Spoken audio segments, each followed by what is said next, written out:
First, I want to say Happy Father's Day to all the dads. My 3 kids are actually here awake on a Sunday morning, so that's kind of a big deal.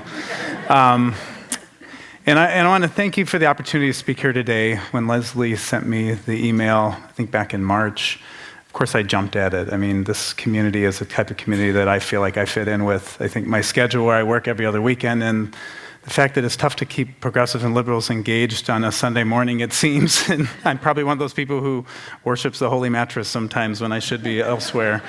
But I'm really humbled to be here. I've seen a lot of the other lectures on YouTube. I'm humbled by them, and I'm hoping I can live up to that. My name is Rob Davidson. I'm a husband to Diana of 23 years. I have 3 kids, Sam, Mia, and Ava right here in the front. I'm an emergency doc, and I'm a runner. And until a few months ago, these titles pretty much summed up a complete picture of me and what I really ever aspired to be. However, I don't think I would have gotten an email to come talk here if it was just me, the dad, the husband, the runner, and the doc. And it's probably my most recent aspiration that caused me to be up here at this time. It was a cold February morning, and somewhere between waking up that morning and driving up to Baldwin, Michigan, and then driving on to Crystal Mountain later that day, I became an aspiring politician. And this is a new thing for me. So when I was asked to speak, of course I said yes, I'd love to do that, and we settled on a date, and then a panic set in because I had to figure out what I wanted to talk about. And Leslie reminded me it was Father's Day, and I thought, well, maybe I can talk about fatherhood. I don't feel like I'm an authority on fatherhood. I think if the 4 people in the front row would attest to the fact that I fumble through that like a lot of us every day. And then I thought, well, the only thing in life I'm truly an authority at is being an emergency doc. I've been one for 16 years. I think I'm really good at it. But I don't think 20 minutes of me talking about that really would have been very interesting. And so, of course, I decided I needed to talk a bit about my journey into what I'm going to be doing over the next year and a half of my life, and then try to tie that into the idea and the title about looking toward a more just community, because that's really the core of what drives me in my political endeavors. So, to be clear, the closest thing I had ever been to a politician before the last few months is that I'm on the Spring Lake School Board. I've been a member since 2015, and that is an unpaid position that will certainly never be a plot line in House of Cards, so I don't think you could call that political. Now, officially, I am a candidate for the U.S. House of Representatives in the 2nd Congressional District, which happens to be one of the most diverse demographically, politically, culturally, and economically, which I think is a good thing for a guy like me who's not a politician to come into this race. And I think a big challenge that I faced coming into this, to do this talk here this morning, was to be a political candidate, invited here as such, but not make it a political speech. Because now for the past few months, everyone in my campaign has been hammering in my head about being on message and being, talking about yourself. And so I'm going to try to do that. I'm going to give it my best shot. Hopefully I can get there. And so then, first thing I realized, I had to select a reading. And I started to think about all the influential books and readings in my life and maybe in all of our lives. I did actually think about the New Testament. I did a class in the New Testament in college, and I think about this all the time because I don't go to organized church, but we all know Jesus was a liberal, and I thought that might be a good place to start.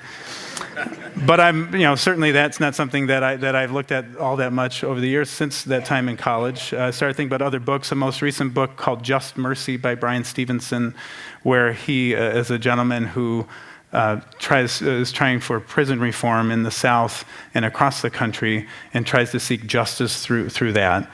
But then I got to the Prophet by Khalil Gibran, and I don't know if many of you know the Prophet. Probably a lot of people here do. It was first introduced to me by my wife 26 years ago. She gave it to me as a gift, and it's really been a part, and I say our traveling library because we've been around a lot until 2001 when we landed here. I've only read it one time straight through, but I think like a lot of people who have the Prophet on their bookshelves, it's something you go to periodically when certain parts of your life come up and you want to get a little bit of wisdom. And so I picked this, so a little bit about Gibran. He's an artist, a writer, and a poet. He was born in 1883, and then the Ottoman Empire, what is now Lebanon, came to the U.S. in 1923. Came to the U.S. when he was 12, and then in 23 he wrote The Prophet. It's probably his best-known work, and it's basically a series of prose fables that deal with all aspects of humanity, parenting. There's a section on children, a section on marriage and love and war. And the one I chose at this time was to talk about on reason and passion, and that's what the reading was. And the reason and passion will intertwine with this just community in the talk. The section really jumped out at me because I believe it describes all of our journey in everyday life. Reason and passion, for me, they can be powerful allies in sort of navigating our way in the struggle to live the life that is worthy. And as the reading tells us, too much of either one can really either send you astray or cause you to be in complete standstill and go nowhere. I think I first consciously considered this idea back in college. I took a class, and Diana remembers this. I took a philosophy course on logic, which is essentially the art of how to argue. It really didn't do that much for my relationship with her at the time, because I remember one time telling her, and she remembers, "You're not arguing correctly." So that did not go over well. I've not repeated those words ever since I was 19 years old. So the idea of that is to meticulously know your own point of view, your own side, and know your facts. Know your opponent's point of view in a debate. Know what kind of logical fallacies they're going to put up to try to challenge you and sway others to their opinion. And so when you prepare for debate in this fashion, you can anchor yourself in that reason that's so important, but then you can speak passionately about that anchored reality that you have. To me, this has served me pretty well in my life. The only time I really let my passion take over until recently after the election is when dealing with my kids sometimes, because, as you know, kids can push all the right buttons and just get you going crazy. So I feel like I've had that balance pretty well in my life most times. But on November 8th, 2016, a significant event happened, and it really ignited an angry passion within me that for a while there was hard to control. I went from a very reason-driven physician and father and husband, and I followed politics. I watched MSNBC. I was on Facebook, and I commented, and I shared things that were interesting to me. And it seemed like overnight, it just sort of clicked something in my brain, and I started arguing with coworkers about what it all meant, challenging them on why they supported this person. Couldn't sleep at night, and I just seemed to spin my wheels, just being very angry about everything that was going on. And then a really interesting thing happened, and it was really fortunate for me, and I think for our community. Diana and another mom, a couple of moms at the Spring Lake High School performance of The Lion, the Witch, and the Wardrobe my daughter was in, they were doing concessions together, and they were just sort of walking around. This was 3 days after the election, or 2 days after, it was a Thursday. And they all had a certain look on their face, a look in their eyes, and they recognized it, and it started a conversation. And as you all know, living in Ottawa County, living in West Michigan, it's not a place where you often stand up in a public place and wear your progressive values out on your sleeve. It seems like we all kind of keep our heads down, or at least we used to. This started a conversation with them, and the next day started a Facebook group that has grown. On the 19th of November, we had the first meeting of a group now we call Spring Lake Progressives in our house. 50 people in our house, spending most of the night drinking beer and complaining and commiserating and just being angry about everything. But then about an hour left in the night, we spent about an hour saying, now what do we do? Now what's next? And I feel like this, I've had the same transformation myself, and I hope everyone here has too. And I feel like that made me decide I'm going to become more politically involved. I started following what they're doing, not just being angry, but following what my representatives in Lansing and Washington have been up to. And the Spring Lake Progressives was a great forum for me personally because I could speak openly about how I viewed the world and what I thought was right and what I thought was wrong. And then sometime in January, they started to beat the drums of repeal and replace. And as a physician, that really struck me at my core because I see every day the effects of people not having health care. And so I was out there politically, people knew that, and as a physician who was willing to speak about these issues, I was asked to participate in a healthcare rally in Grand Rapids in mid-January, and people looked to me as, I guess, a quasi-authority on healthcare and the need for universal healthcare, and someone who was unafraid to stand up and say it. So I have a little piece I want to read from the reading. Mr. Gibran writes about that sense of balance. He says, "For reason ruling alone is a force confining, and passion unattended is a flame that burns to its own destruction. So I think that was a turning point for me personally. I think for our movement of quote, resistance to sort of put those two together, the reason and the passion, and try to bring it forward to something that creates real change. Then, on February 25th, for me and my family, a very fateful trip happened to Baldwin, Michigan that started to turn our lives on its head, really. I attended a town hall with our representative, sat in the front row, raised my hand, stood up, and we had about a 10-minute quasi-debate on healthcare. And I very openly said I believe we need universal healthcare for all, and our representative in Congress basically stated the opposite. And at the time, out of the 300 people there, probably 95% were in agreement with me, and there was cheering, and there was one shout from the crowd, "You should run in 2018." And then as my son's there with me, and I'm walking down the hall out of Baldwin High School, and I had half a dozen people or so come up and tell me I should run. So that started those turning in my head. Now, for the past couple decades almost, I've spent my life as an emergency doc with what I do for work, just trying to help people. I think most physicians go into medicine, and that's the first way you answer the question in your med school interview. Why do you want to do this? I want to help people. It's sort of cliche, but it's true. I appreciate the aspect specifically of emergency medicine. There's a federal law that says we have to see everybody who comes in, irrespective of their ability to pay or their insurance status. We can't even ask those questions until we first see them. And that's a big reason I chose that specialty. Like most parents, my wife and I have tried to do that in our work life and through giving and charity, but most of our energy has been focused on raising our kids. And that's a full-time job for two parents who are both working. That's where everything was. And we want to try to teach our kids, the values of inclusiveness and looking out for those less fortunate than us. And unfortunately, I feel, and I think we feel, we've not done enough within our community and the wider sphere to really make that change happen. For the early part of the Obama administration, I thought we had it made. I thought we were going down the right path, and even with the toxic environment in DC and in the United States, I thought at least we had an individual in the Oval Office who was a thoughtful and reasoned person, and I thought we were okay. However, now this most recent election has shown me that the nightmare scenario did become a reality, and it was clear that a just community was very much an aspiration that we had to realize. So we had a talk before here for about an hour, and the question I asked was, what is a just community, and then what are we doing to pursue that? My definition of a just community, and it's pretty basic, is one in which all individuals are indeed treated equally. A community where those of us who agree and disagree on politics can unite to ensure a basic level of dignity for all of our neighbors. It's a community that instinctively recognizes the value of fairness and empathy for our fellow citizens. And really, in Ottawa County, we do have it pretty good related to the rest of the state and the rest of the country. As people in this community, it's a fairly affluent county, but really all around us there are people who are struggling with the basic needs of life.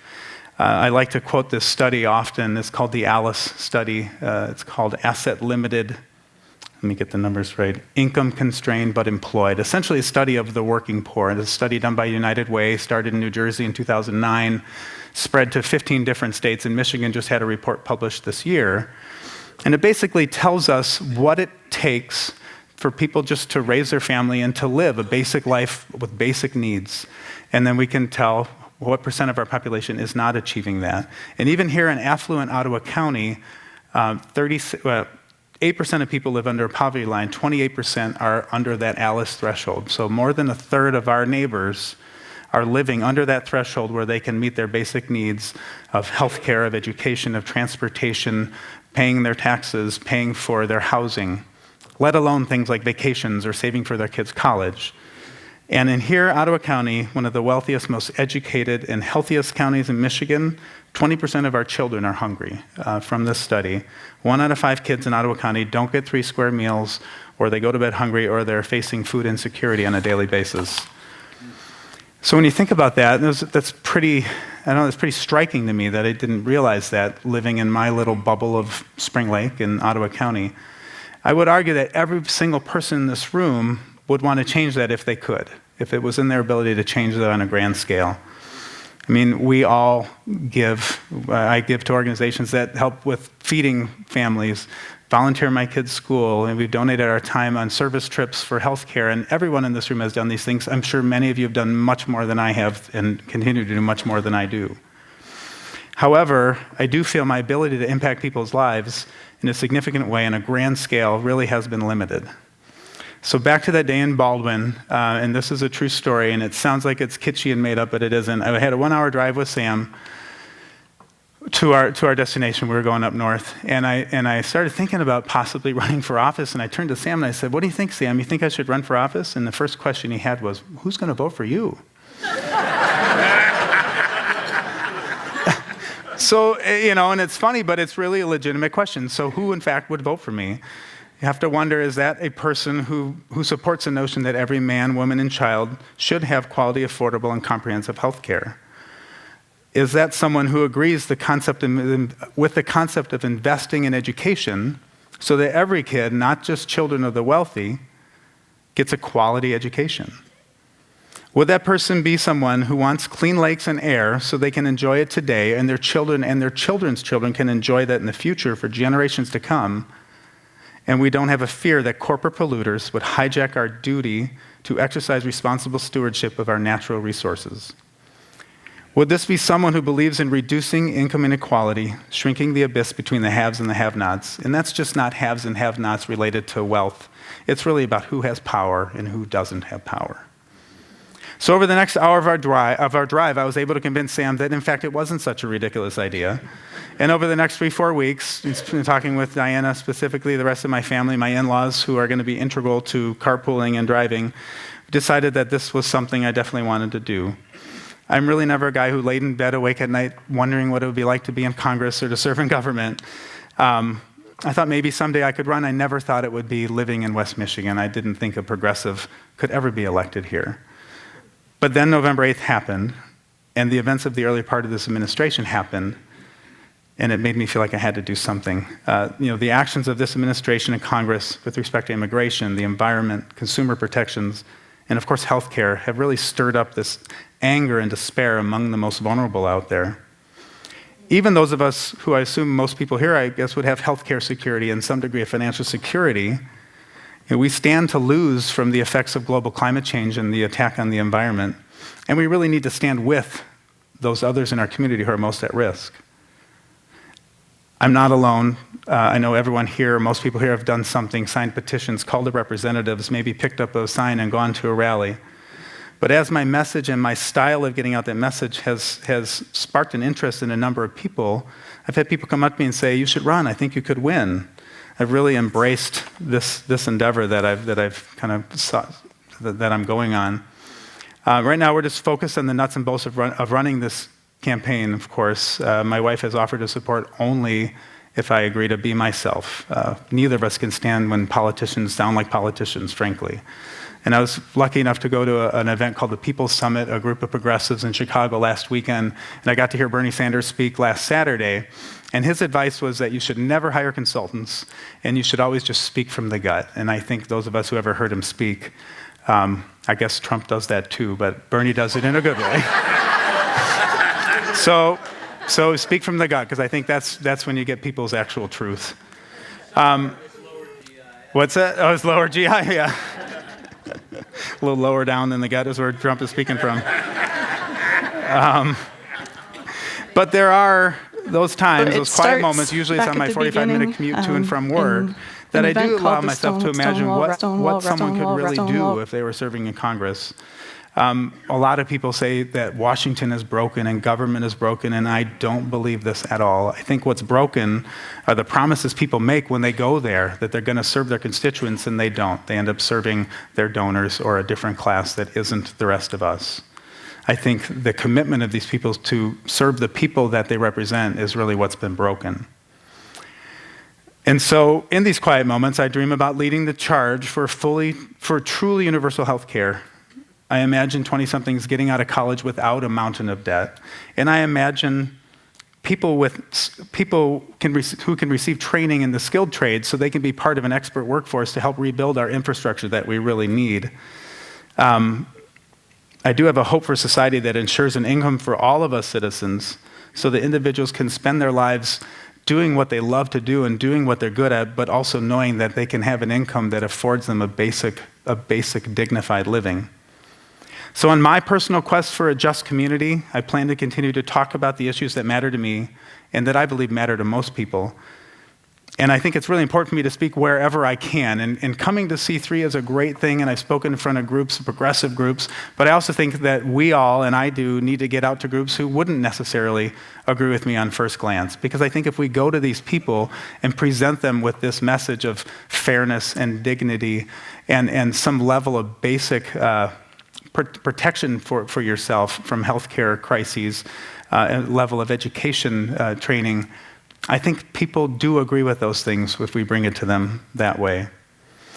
But I do know we all have different paths. I've chosen this path. I'm married to someone who is, and I'm not just sucking up, she is my absolute moral compass. She's the best person I can ever imagine, and she's definitely my better half, but this is not her path. She would not ever want to jump into the realm of politics, and I think reluctantly is very supportive because she believes in all these core values that I'm talking about. And I think probably most people in this room wouldn't choose to run for Congress or to get into government to affect change. But I ask that we all look deep into ourselves and consciously decide how we're going to help realize this dream we have of our society. I'll be following the lead of my own passion and reason in order to speak about my important issues wherever I may be. And hopefully I've learned a lesson from Mr. Gibran's poem that I too may rest in reason, but move in passion. And I hope that you guys all follow your own path and bring passion and reason to issues that matter to you as we forge ahead in our collective journey toward a more just community. Thanks.